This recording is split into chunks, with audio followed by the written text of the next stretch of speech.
துணை நிப்ரமு சேரனுடைய ஆசையை நினச்சி எல்லாரும் ரொம்ப சந்தோஷமாக இருக்காங்க.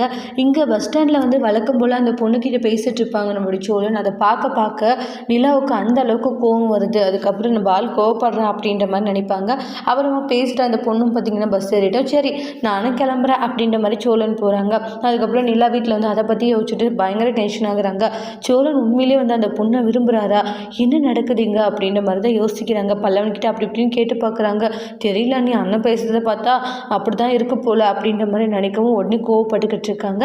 வீட்டுக்கு வந்து எங்கே நாளைக்கு வந்து கவுன்சிலிங் இருக்குங்க, நம்ம டிவோர்ஸ்க்கு அப்ளை பண்ணோம் இல்லையா, நாளைக்கு நம்ம போகிறோம் இல்லை அப்படின்றாங்க. இல்லைங்க வேண்டாம், என்னங்க சொல்கிறீங்க, இல்லை நாளைக்கு வேண்டான்றாங்க.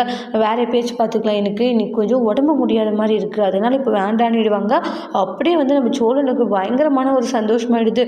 என் பொண்டாட்டி நிலா வேணான்னு சொல்லிட்டாடா, அப்போ என்ன அர்த்தம், அவள் என்னை நேசிக்க ஆரம்பிச்சிட்டான்னு தான் அர்த்தம் அப்படின்ட்டு ரொம்ப சந்தோஷமாக ஆட்டம் போட்டுக்கிட்டு இருக்காங்க. அண்ணனே இவ்வளோலாம் ஆட்டம் வேணாண்ணே, வேறு எதுக்காச்சும் காரணம் கூட இருக்கும்ல, வேறு எந்த காரணமும் இல்லை, உண்மையிலேயே அவள் என்னை நேசிக்க ஆரம்பிச்சிட்டான்ட்டு ரொம்ப சந்தோஷமாக துள்ளி குதிச்சுட்டு இருக்காங்க.